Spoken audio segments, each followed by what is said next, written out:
Толькі ўявіце, з ліпеня ў беларускую паветраную прастору заляцелі 356 беспілотнікаў розных тыпаў. З іх 351 дроны камікадзе «Шахед».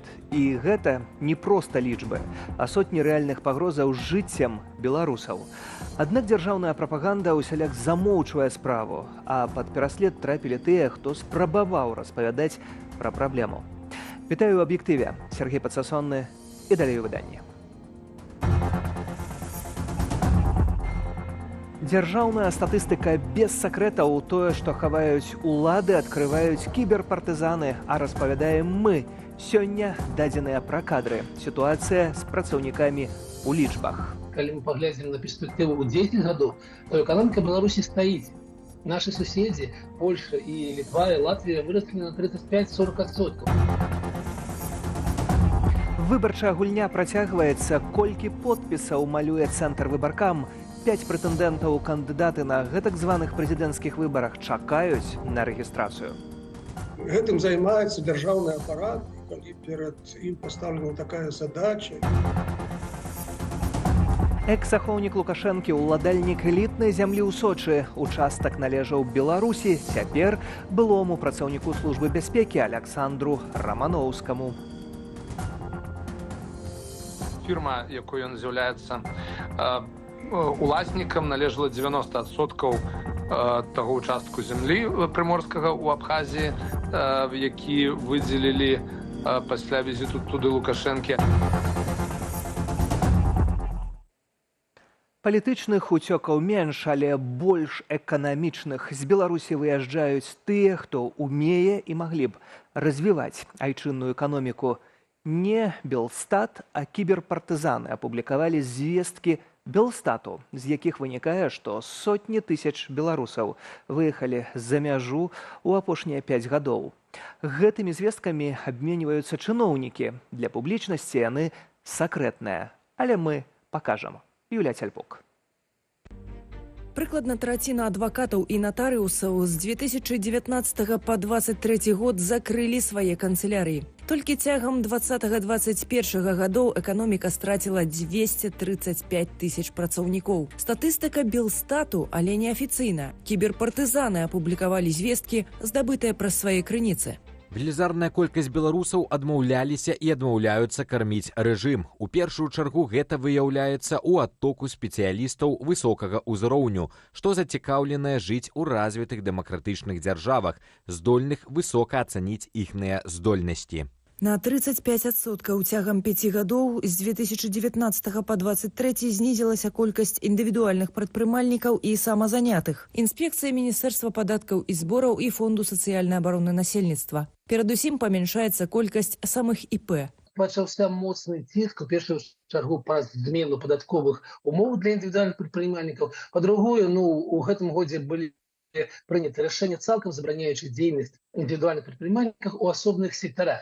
Таму тое, што лічба, вось гэтае скарачэнне колькасці індывідуальных прадпрымальнікаў будзе амаль у палову, а я нагадаю, што у нас статыстычна максімальная лічба была 274 тысячи індывідуальных прадпрымальнікаў, то бок у нас напрыканцы астанецца трохі болей за 100. Але гэта будзе такі павольны рух. Калі ўзяць больш вузкі перыяд 16 месяцаў, то пачынаючы ад 1 студзеня 2021 года колькасць фізічных асобаў, што рэгістравалі бізнес, расла на 5%. Колькасць юрыдычных асобаў падала на 2,5% ці на 100 тысяч. У наступныя гады, студзень 23, травень 24, запыт на працаўладкаванне знізіўся на 63 тысячы. Цягам 26 гадоў эканоміка Беларусі страціла 1 мільён працоўных, траціну з іх у апошнія 5 гадоў. Лукашенка загадвае спыніць імклівы адток кадраў, але як гэта зрабіць? Трэба спыніць удзел Беларусі ў вайне. Па-другое, трэба спыніць рэпрэсіі. Па-трэцяе, трэба праводзіць эканамічныя рэформы, таму што, нягледзячы на тое, што ў гэтым годзе у нас все ж такі быў такі адметны эканамічны рост, калі мы паглядзім на перспектыву ў 10 гадоў, то эканоміка Беларусі стаіць. Нашы суседзі, Польша і Літва і Латвія выраслі на 35-40%. Другая праблема – выезд працоўных з рэгіёнаў. Напрыклад, з райцэнтру як Жабінка, дзе пражывае каля 10 тысячаў занятых у эканоміцы, не ўлічваем пенсіянераў і дзяцей. Штогод выязджае 300-400 працоўных. Трэцяя праблема нізкая нараджальнасць, а чацвёртую агучыў назначаны Лукашэнкам прэм'ер-міністр Роман Галоўченко на прыкладзе інжынернай спецыяльнасці. В 2023 году на инженерные специальности зачислено 16 с небольшим тысяч абитуриентов. А в год их выпуска из вузов, то есть в 2027 году, заказ составляет уже 21,5 тысячи человек. Рэальны сектар можа не атрымаць 5000 інжынераў. Яшчэ больш не стае дактароў і медычнага персаналу, выхавальніц, кіроўцаў, слесараў. Юлія Цельпук, Белсат. А цяпер змяняем тэму. Гаспадаром амаль 1000 сотак зямлі ў Краснай Паляне, што раней належалі Беларусі, аказаўся былы працаўнік службы бяспекі Лукашэнкі Александр Раманоўскі. Гэта высветліў беларускі расследавальніцкі цэнтр. З лютага Раманоўскі валодае амаль 100% кампаніі «Комплекс Інвест». Ва ўласнасці гэтай кампаніі каля 10 гектараў тэрыторыі ў элітным курортным паселішчы на беразе Чорнага мора. Хто такі гэты Александр Раманоўскі, Белсату распавёў кіраўнік беларускага расследавальніцкага цэнтру Станіслав Вашкевіч. Пра Раманоўскага было вядома, што ён служыў у службе бяспекі Александра Лукашэнкі, але мы, прааналізаваўшы фотаздымкі Лукашэнкі на розных прыёмах, знайшлі гэтага Раманоўскага, як ён непасрэдна ахоўвае Александра Лукашэнку як мінімум у 2012 годзе.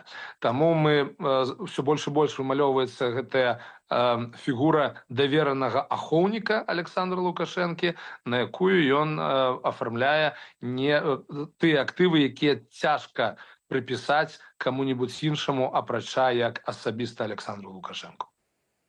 А цяпер чарговая адслона выбарчага шоу. За Лукашэнку нібыта падпісаўся ледзь не кожны другі беларус з правам голасу. А колькі намалявалі іншым прэтэндэнтам, ужо 23 снежня Цэнтр выбаркам плануе зарэгістраваць кандыдатаў на гэтак званых прэзідэнцкіх выбарах, што ўлады плануюць правесці на лета ў студзені.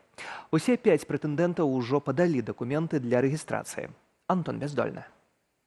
Выбарчыя камісіі 4 вобласцяў апублікавалі першыя звесткі пра колькасць сабраных подпісаў за вылучэнне кандыдатамі на прэзідэнцкіх выбарах у наступным годзе. Паводле афіцыйнай інфармацыі лідзіруе Александр Лукашенко, у яго больш за 1 400 000 подпісаў. Найбольшы вынік на Магілёўшчыне 406,5 тысячаў, то бок больш за палову ад усіх выбарцаў у рэгіёне. Калі гэтым займаецца дзяржаўны апарат, і калі перад ім пастаўлена такая задача, і калі адбываецца некае спаборніцтва паміж кіраўніцтвам вобласці, кіраўніцтвамі раёнаў, то, в прынцыпе, можна было лёгка падпісаць усё працуючае насельніцтва.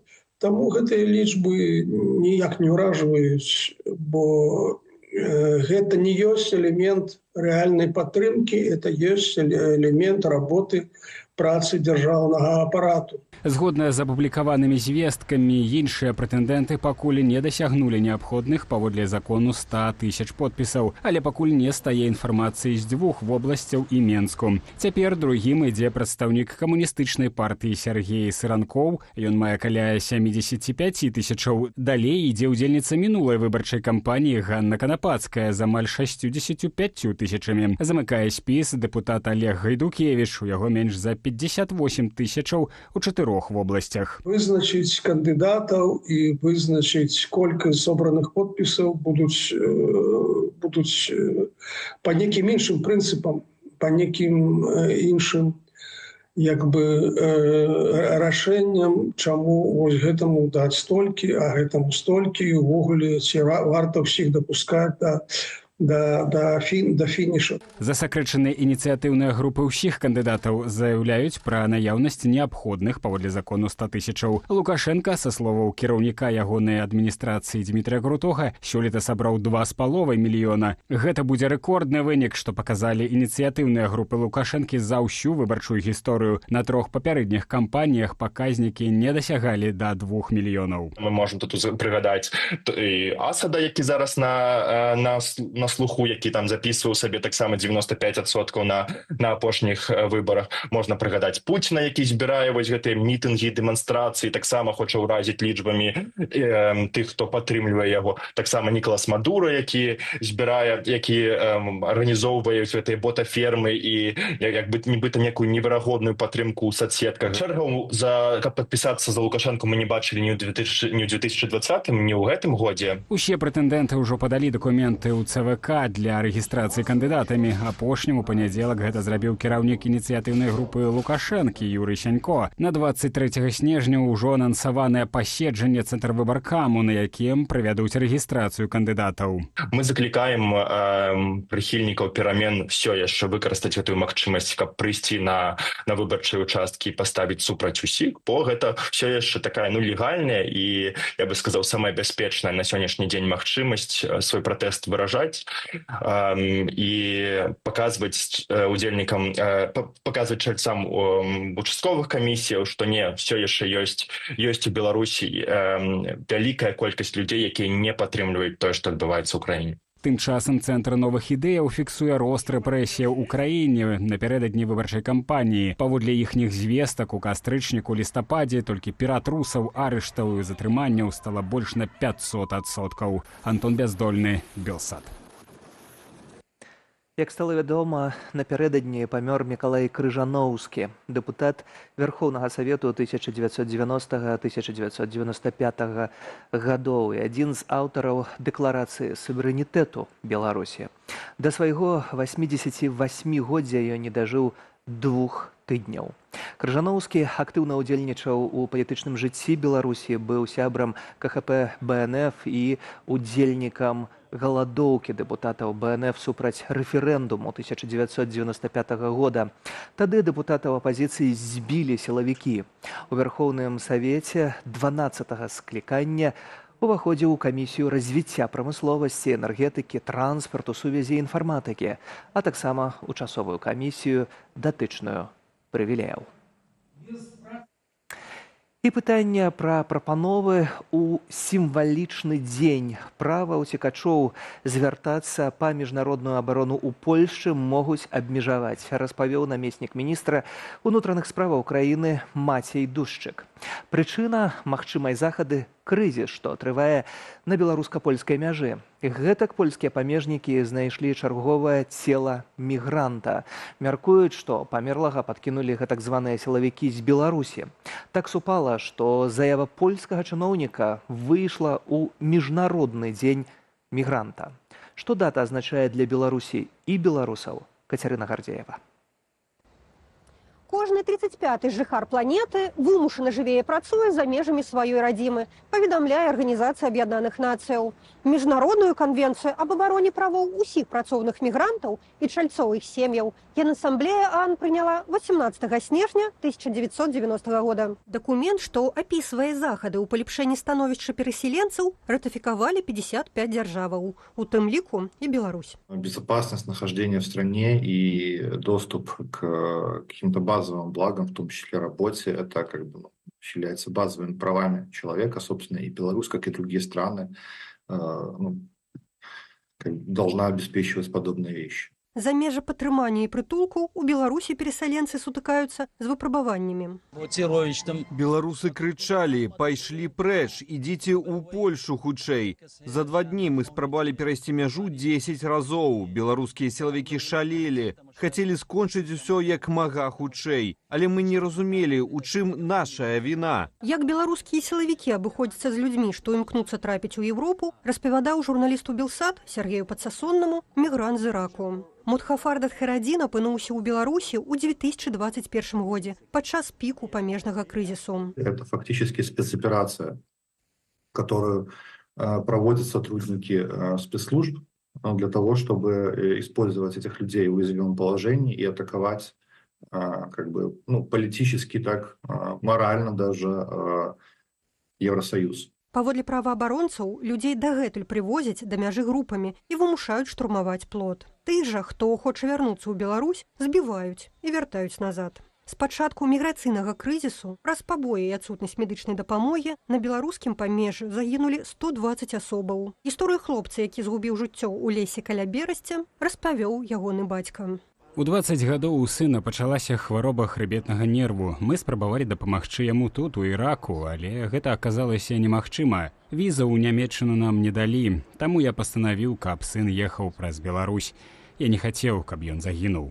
Для большасці мігрантаў менавіта Нямецчына ёсць канчатковым пунктам маршруту. Паводле праваабарончай арганізацыі Гюман Канстанта, летась праз Беларусь у гэтую краіну трапілі больш за 12 тысяч асобаў. Большасць з іх грамадзяне Афганістану, Сірыі і Сомалі. Это страны и граждане таких стран, в которых получить визу в европейскую страну практически невозможно. То есть это, конечно, проблема Шенгена, очень сложной миграционной политики для определенных стран. И это первая из причин, почему люди выбирают вот эти опасные пути. У еўрапейскіх краінах жыццё перасяленцаў ускладняецца праз ксенафобію. Часцяком у медыях наплыў мігрантаў падаюць выключна негатыўна. Маўляў, замежнікі дрэнна асімілююцца і не падпарадкоўваюцца мясцовым законам. Аднак у прытоку людзей з іншых краінаў ёсць і плюсы. Это человек, который будет работать, если ему помочь интегрироваться в трудовой рынок. Этот человек повысит рождаемость этой страны. Вопрос вот в этом интеграционном процессе, который, несмотря на годы миграции, в некоторых странах очень плохо организован. Як гэта быць мігрантам? Адчулі і многія беларусы. Паводле сацыёлага Геннадія Коршунова, з 2020 года гэты статус атрымалі каля 600 тысяч нашых суайчыннікаў. Лічы, цягам 4 гадоў з эканамічных і палітычных прычынаў з краіны з'ехалі усе жыхары Барысава, Пінска, Мазыра, Ліды і Воршы. Цяпер беларускія перасяленцы будуюць жыццё ў суседніх Польшы, Літве і Латвіі. Кацярына Гардзеева, Белсат. Некалькі месяцаў запар нашы землякі па ўсім свеце праводзілі эстафету салідарнасці з пацярпелымі ад рэжыму беларусамі. Сёння маштабны праект «Галасы праз межы» заканчваецца. І з гэтай нагоды ў Варшаве фінальным пункце марафону падсумуюць вынікі працы. На імпрэзе знаходзіцца мой калега Андрэй Сольжэц. Андрэй, вітаю, і якія падрабязнасці? Вітаю! Літаральна праз лічаныя хвіліны ў беларускай моладзевым хабе распачнецца імпрэза, якая стане кульмінацыяй вялікага падарожжа салідарнасці. Праект «Галасы праз межы» – гэта вечары знаёмстваў, монаспектаклі, выставы, канцэрты ды іншыя падзеі, падчас якіх праходзіў збор сродкаў на рэабілітацыю беларускіх вязняў ды іхных сем'яў.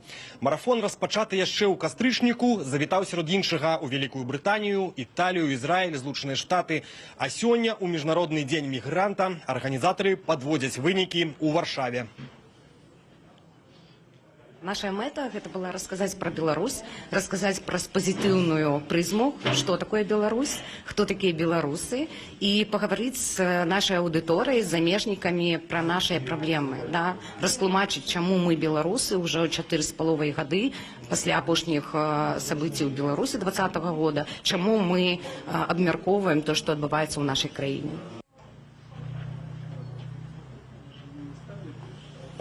Яшчэ адна мэта марафону – давесці ўсяму свету, што Беларусь не значыць Лукашенка. Пакуль у краіне няма магчымасці гаварыць пра наступствы рэпрэсіяў, дыяспара намагаецца прыцягнуць увагу міжнароднай супольнасці да праблемаў, з якімі сутыкаюцца беларусы. Такія сустрэчы – гэта яшчэ і магчымасць пабачыцца з аднадумцамі ды файна прабавіць час. Сёння на сцэне выступяць хор вольных беларусаў «Гук Цішы» ды героі праекту «Чин-Чин Channel». Арганізатары працягваюць збор і сёння. Ахвяраваць сродкі для падтрымання палітвязняў можна на сайце globalbelarus.info і baysol.org. Студыя. Дзякуй, Андрэй, за гэтыя падрабязнасці пра маштабны праект «Галасы праз межы». Андрэй Сольжэц.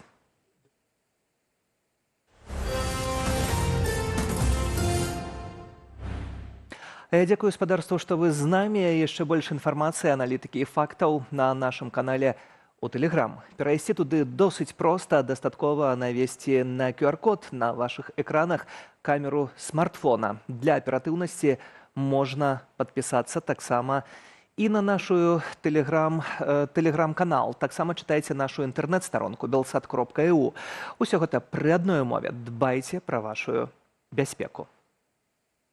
А мы працягваем. Адчуваю сябе габрэем у нацысцкай Нямецчыне. Прыкладна ў такім стане я, беларус, адчуваю сябе цяпер. З гэтай эмацыйнай заявай выступіў Александр Клачко, вядомы як Кусь, былы добраахвотнік палка Кастуся Каліноўскага. Свае словы ён агучыў падчас адзіночнага пікету пры дэпартаменце міграцыі ў Літве. Александр ужо 11 месяцаў чакае пастановы літоўскіх уладаў наконт ягонага статусу і такім чынам спрабуе звярнуць увагу на праблемы, з якімі сутыкаюцца беларусы ў гэтай краіне. Я лічу, што 11 месяцаў дастатковы тэрмін, каб прыняць гэта рашэнне.